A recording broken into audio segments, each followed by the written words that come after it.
Can artificial intelligence make you a better public speaker? There is a brand new tool that you may have heard of called ChatGPT by OpenAI, and you can ask this chat type tool all sorts of questions about anything.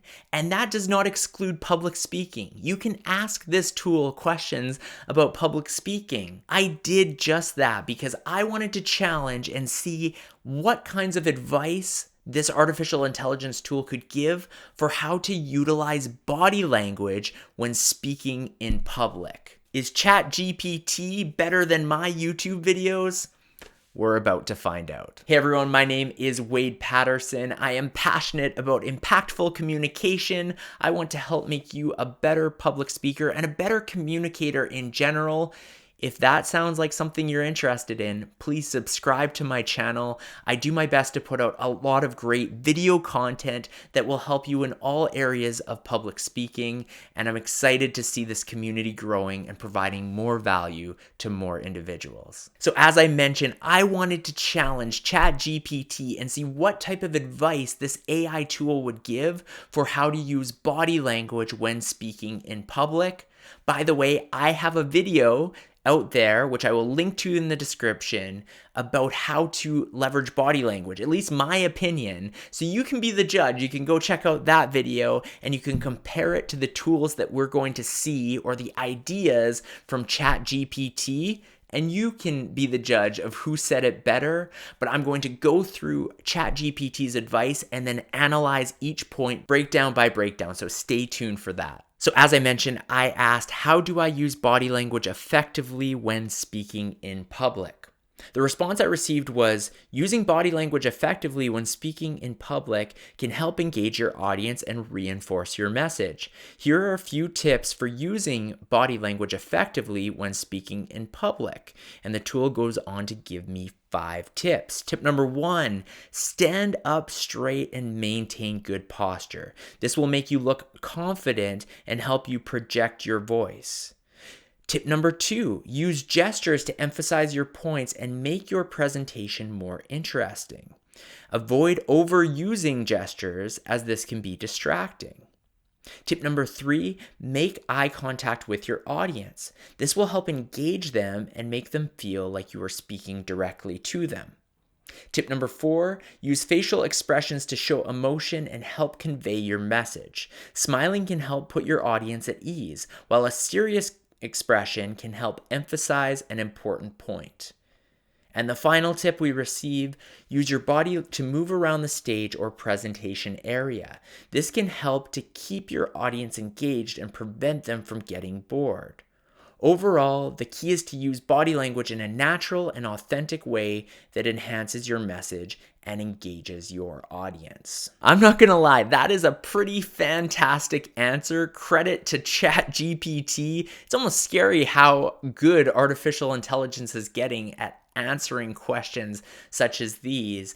I'm going to break down each point one by one, and then at the end of the video, I'm going to add in a few things that ChatGPT could have incorporated with their answer that I include in my video. The first tip is a great one. Stand up straight, use good posture, because that is going to exude confidence and command the attention of your audience.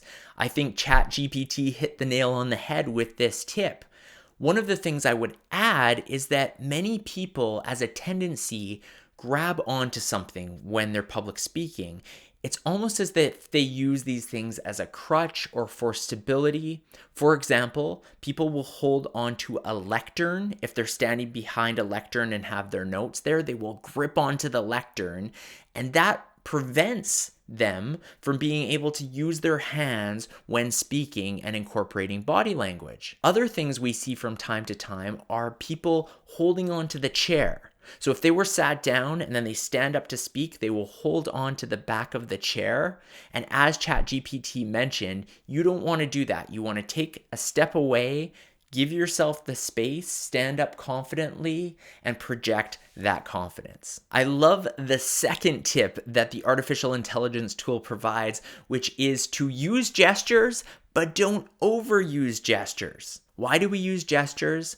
Body language is important because so much of the way we communicate a message is nonverbal. I've given this example in many videos in the past that I can say two sentences and they can have completely different meaning even if they have the exact same words. A quick example, I'm having such a great time versus I'm having such a great time. In the second example, you know that I'm being sincere and that I'm really enjoying myself. In the first example, it looks like I'm being sarcastic or that I'm not actually having a good time. With that in mind, body language and gestures are incredibly important, but what I love ChatGPT adds into the answer is that overusing gestures looks unnatural and it can take away from your speech. And this is what I find with new speakers who are trying to incorporate body language. They overdo it. They really think about how can I make certain gestures, but they end up looking robotic or insincere, unnatural. So it is important, incorporate gestures where you can, but don't overdo it because that, let's be honest, looks a little bit cheesy. I have to say with the third tip ChatGPT delivers, they are 3 for 3, and that is incorporating eye contact. Eye contact is very important because the audience will feel included and they will be less likely to get distracted. If you make eye contact with the people in the room and you're able to hold that eye contact, they are less likely to go on their phones or look down at their computer or anything like that because you're keeping them accountable. They know that you will be looking directly at them at some point. What a lot of new speakers do is if they're lacking confidence, they look down because it's tough to look people in the eyes, or if they're thinking and having trouble finding their words, they'll look up. These are two common things that we see. If you can really focus on not just making eye contact with one person, but gradually around the room and at key points actually holding that eye contact so you can finish your thought, it is an incredibly powerful tool as a speaker that is going to engage your audience. I'll be honest, the fourth tip from ChatGPT is one that I did not include in my video on how to use body language effectively, which going forward, I'm going to use this one because it is such a great tip, and that is to remember about the facial expressions and that is also part of body language. Because if you are smiling, it is going to make your audience feel at ease if you're talking, and then ChatGPT brings up the point, if your face turns more serious, that will signify that you're about to talk about something important or something that isn't a laughing matter, and that in its own way will draw your audience in as well. So when we talk about body language, we're often thinking about the hand gestures, but remember that it has to do with the facial expressions as well. The fifth and final tip from ChatGPT was to move around the presentation area, and that is another great tip, but I will add in the caveat that these movements should be purposeful. Sometimes people move around for the point of moving around, and almost like the point on overusing gestures, that can have the same effect. If you move too much, it may take away from your message. What I would suggest is make movements purposeful.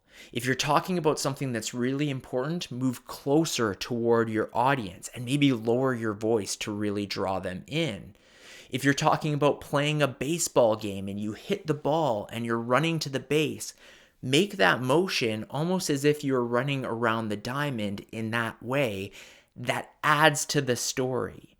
By making these movements purposeful and not just wandering around for no purpose at all, it's going to engage the audience more and it's going to have a more dramatic effect on the message you're trying to convey. So I will say overall, those are 5 incredible tips. I'm a little nervous that my YouTube channel is going to be put out of business by artificial intelligence with information like this, but I'm going to add a couple other things that I do cover in my body language video that ChatGPT missed out on. The first is this idea of what I call the invisible table. When people are trying to incorporate their hands more, they bring their hands up and then they almost have it at this right angle where they stay like this when they're not using them, and they just bring them up this much. The problem with that is that you want to allow your hands to go back down to your side when you're talking and then bring them up. By having this invisible table, it almost makes us look a little bit robotic. And I see it from so many new speakers who are trying to use their hands more and incorporate body language. They don't let them fall between this angle. They keep them around here. Allow those hands to fall to the side and then bring them up when you're using them to talk about different things, and then they go back down. Try not to keep those hands in your pocket either. Again, this takes away from the confidence. Simply let them rest to your side. Another point to be mindful of, I know ChatGPT suggested moving around the stage, which is a great idea, but be mindful that you don't have your back to audience members. I understand that sometimes this is unavoidable depending on the room layout and where you are presenting, but I have seen some speakers who, if the room is U-shaped, they go and they try to really present to one side of the room. Well, the other side of the room is just staring at your backside. And you may have a lovely backside, but what we want is for them to be able to see your face and the front of your body, and do that as much as possible. If you come up now and then and it's a quick turn, that type of thing, that's okay. That's totally fine. But you don't want to be doing 90% of your speech with your back to some part of the audience. Be mindful about where your audience is and be inclusive to everybody who is in the room. A final tip is to beware of your own gesture tendencies, which we all have. One thing I didn't realize until I joined a Toastmasters club is that when I was talking, I would only bring up my right hand when talking about things. And it wasn't until a club member pointed out, hey Wade, guess what? You have a left hand as well. You should be incorporating both of these when speaking. That was something I had to learn about myself, and you will have a tendency, just like everybody in the world has gesture tendencies, and once identified, you can be mindful of it so that when you do stand up and you present, that will be in the back of your mind so that you don't do that one thing that is a little bit awkward, that you know what that is, and you can focus on incorporating your whole body and using body language very effectively. Like I said before, ChatGPT, well done with those tips. Those were incredible. I agree with all of them. I just wanted to sprinkle in a few additional ideas. If you got value out of this video, and if you want to keep my YouTube channel alive, because clearly AI has some impressive material to be sharing with you, please subscribe to my channel, turn on notifications. It helps me grow. It allows me to create more videos just like this. Thanks so much and have an awesome day. Thank you so much for watching this video. If you are looking for a little bit of coaching help with your next speech, I am providing one-on-one evaluations. My contact email is in the video description. Reach out to me and let's discuss what that could look like.